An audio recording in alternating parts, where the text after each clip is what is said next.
Hi everybody, my name is Shannon. Welcome to my channel, Another Yarn. Thank you so much for joining me today. I greatly appreciate it.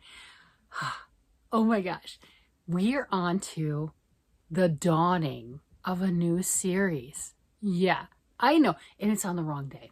I've had a lot of people comment because you're trying to help me out, and I greatly appreciate it, on my issue with making sleeves. I do knit, I do crochet, and I do these crafts all the time. If I'm sitting, I've got something in my hands. That's just how my mom raised me. But somehow I make the sweater. Okay, let's face it, I'm making a vest. I make the vest. And then I move on to the next vest. Okay, they're not supposed to be vests. I would like sleeves of some sort. I have a stack of them that need sleeves. And this is because I've been doing my Tuesday series, which is my Tackle It series, where I've been pulling out vintage projects that are 3+ years old that have not seen the light of day. So I've discovered other sweaters that I had forgotten about. Some of them 10 years old, and I'm doing stuff with them. And I have quite a few sweaters that need sleeves. So the thought is I should have this sleeve Sunday and work on, this marathon of working on sleeves, or at least one sleeve, just one sleeve. Because if you continue working on one sleeve, the sleeve will get done. And then you work on the other sleeve, preferably the same sweater, right?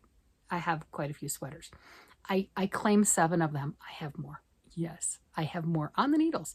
And I didn't start them all this year, so it's not like I just, was just every 2 weeks I start a new sweater. No, I got some vintage things on the needles.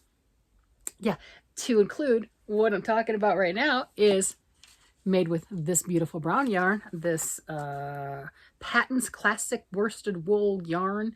And this is 90% wool, 7% acrylic, and 3% viscose, because it's got those Tweety bits in it. I mean, this is such a 70s color. That beautiful, deep, rich brown with the yellow flecks, some green flecks in there, and some rusty colored flecks. I mean, this is like a 70s kitchen, like the avocado color and everything. It's got all the colors in there. It's beautiful. And here is my sweater. And look at this. Do you see what that is? Do you see this? Do you see this? Do you see this? Yeah, I'm doing a sleeve. Thank you so much for all the assistance and the help and the pushing, because evidently I needed that.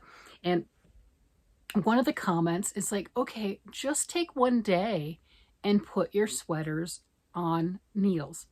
Because truthfully, if it's on the needle like it is right now, I'll grab it and I'll just knit a few rounds, go around it, around it, around, don't pay attention to it. Got it.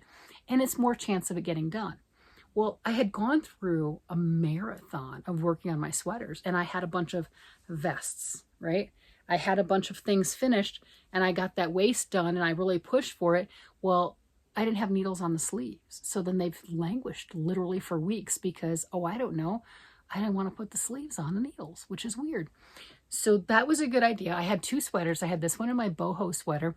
It's downstairs, that I was going to put on the needles. Well, then I got sidetracked, because as soon as I got it on the needles, I had no problems knitting it. Now, I don't know if you remember, last time I showed this end right here, I had the neckline right here, and I had a ball of yarn attached to it. Is a partial. That's what that sleeve is. I know. And now I've got this. This is what I have left to make matching sleeves of whatever length they're going to be. I don't know. If it's long, if it's enough to make long sleeves, great. If it's enough for 3/4, that's fine too. I'm not concerned about it. I just want a workable finished sweater. And if you are new here, this sweater is, I think, about 6 years old. When I pulled it out of the bin, I ended up pulling it back to here. The whole body of it was finished, but it didn't really fit me right.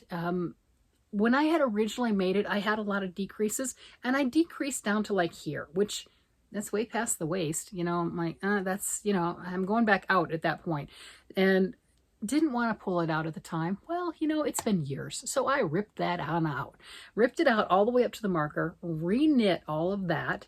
And it looks a little bumpy because the yarn had been sitting in a knitted garment for years. It'll block out, pretty sure. If it doesn't, it's fine. It's just unique. I don't care. And then I had a partial ball attached to the neckline just in case I wanted to change it. I'm good with it.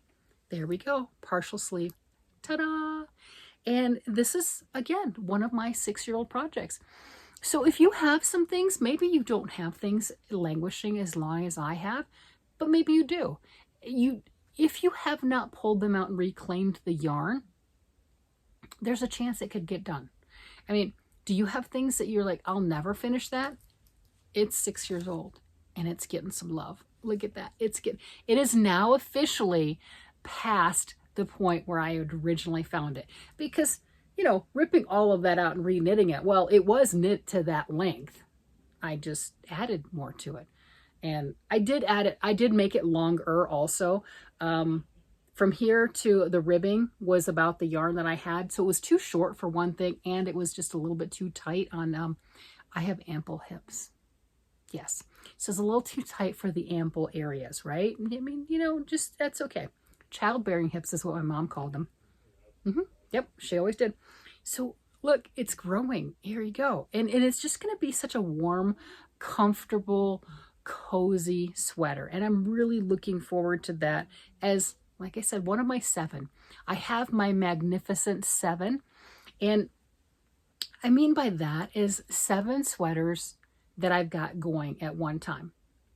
I have more, so I can finish a sweater and still have 7 sweaters, because as I continue to dig through boxes, bags, and bins, like I've got a sweater in this bag right here that I have shown, and then I shove back in the bag, and I would love to finish it, but it's nowhere near right now am I ready to do that. And it's gorgeous hand-dyed yarn, and it's got some glorious lace detail right here. Oh, are you new here and you've not seen it? Oh, here. Okay. Okay, here. So this is called the Poema Sweater, and I don't remember who it's by. And this is just one cake. This is one full skein of, I think it's a DK weight yarn. My friend who owned Nerds, Renee, who was the designer, creative, extraordinary genius behind Nerdstring, hand-dyed this yarn. And the pattern going down the shoulder is stunning. That is beautiful. Oh, my puppy says he wants in. That is gorgeous. And this is one cake, and I have the other yarns wound and ready, which is crazy because I don't generally do that, but I don't know when I started this, a lot of years ago. It's beautiful. I mean, look at that color. And yeah, this is not counted as one of the 7. It's just not. I am not ready for this. No. And it's gorgeous, and I like the stitch definition. I love everything about this. This is one of them I want to finish. That's the other thing that really surprises me of going through my older whips and realizing how many things I would like to finish that I had started. And I know I'm going to come across more sweaters. And the reason I say that is I used to make nice sweaters. I still make sweaters. But then there was literally a 10-year period that I could not finish a sweater to save my life. Now, I knit enough to make multiple sweaters in the year. I crocheted enough to make multiple garments in the year. But for some reason, it was a mental block. I could not do that. So I'm unearthing them. This is one of them. This is one of my sweaters that I've unearthed. Let's see. This, I have to unearth it. Come back. Okay, this is a tangled mess. What have I done? All right, I've got balls of yarn just falling off the chair. This is I don't know. This, yes. Come back later. I'll actually pull it out. But I've got yarn tangled in one. But this gorgeousness, yeah, this is a sweater that's over 10 years old that I am now working on and quite happy with. And yeah, I'm on the sleeves on that one. It didn't have sleeves. There was a lot of stuff that it didn't have, but it's growing. So I'm taking these things that I really wanted in the past and just couldn't do it. And this last couple of years, I've been on a sweater kick. I've been able to, I'm not going to say just whipping them out like that, because that's not true. I'm like, do you know how many stitches go in a sweater? But I've been doing it. And my skills are getting better. I'm improving because practice, right? Practice. And some of the stuff I'm reading the directions on more. Some things I wing it and then I realize why the directions were there in the first place. And I highly recommend you do that, because then you're going to remember why it's like that a little more. You know, I mean, you can follow, you can be a normal person and follow the directions from start to finish, or you can go on your own. And I use patterns as guidelines, not hard and fast rules. I can do whatever I want to with them.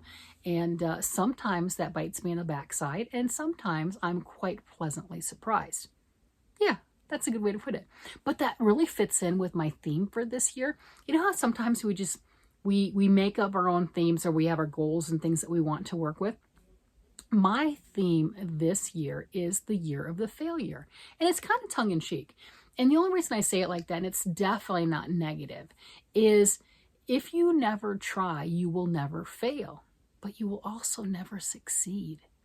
And so that's why I kind of say it is the year of the failure. Give yourself, I'm giving myself the permission to step out and try new things and to work with them.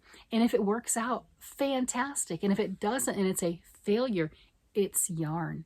Unless it's a super fuzzy mohair or what have you, you can rip it out and redo it. You know, some yarns are like, you know, it's make sure you know what you're doing first. But for the most part, and for the majority of them, you can redo it. You can't do that in a lot of things in life, but with yarn, you can. So go ahead and try. And if it works out fabulous, you're just going to be so proud of yourself. You're going to be patting yourself on the back and be like, I did it, I did it, I did it. And everyone will be doing that with you too. And if you make a mistake or you mess something up or it's just not the way you wanted it to go, you know, the failure, that's okay because you tried, you went out on a limb, you learned some new techniques. I mean, it's the best way to go about things. It really is. So that is my time period for this year.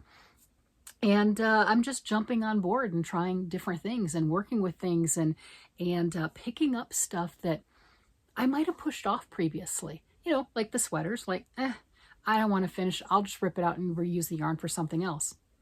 Why? You know, I did have to do modifications on it. That's okay on that particular one. Others, I have a lot more stuff to add. It's okay. Why not give it a try? The yarn's not doing anything anyway. It's been sitting in a bag for a lot of years. Work with it. Make it happen. So that's my way of looking at things. Anyway, it gets me excited. It has, it's kind of charming to be able to go out on a limb, say, I want to do this and see if it works. And we know I'm going to do that later on this year with all the stuff that I just got at the 50% off sale that Joann Fabrics had. I'm waiting for the 60% off, not going to lie. But I got fabric. I don't generally sew. I can hand sew, right? I don't generally sew. But I'm going to incorporate fabric into crocheting. How fabulous is that going to be? You know, it's in here. Well, I want to take it from here and put it into fruition. And if you beat me to it, please send me a picture. I would really like to see your interpretation. I think that would be fabulous. Absolutely fantastic by all means.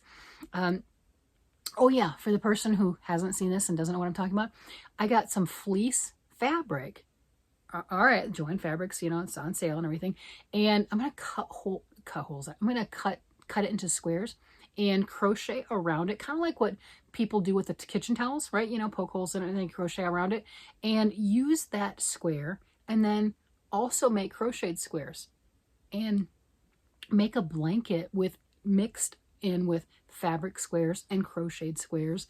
And I think that's just going to be fantastic. It's just going to be a very unique, I can see it in my mind, you know, a very unique design, a really cool pattern. And like I said, if you make it first, please send me a picture. I would love to do that. And if you guys all make them, send pictures, I will do a video on it and show all of the things that you guys have done. But anyway, my poor little puppy is kind of freaking out and he wants in the room. So I'm going to go ahead and cut today's video a little bit shorter. You guys have a great day, night, evening, whatever it happens to be. And I will talk to you again later. Bye-bye.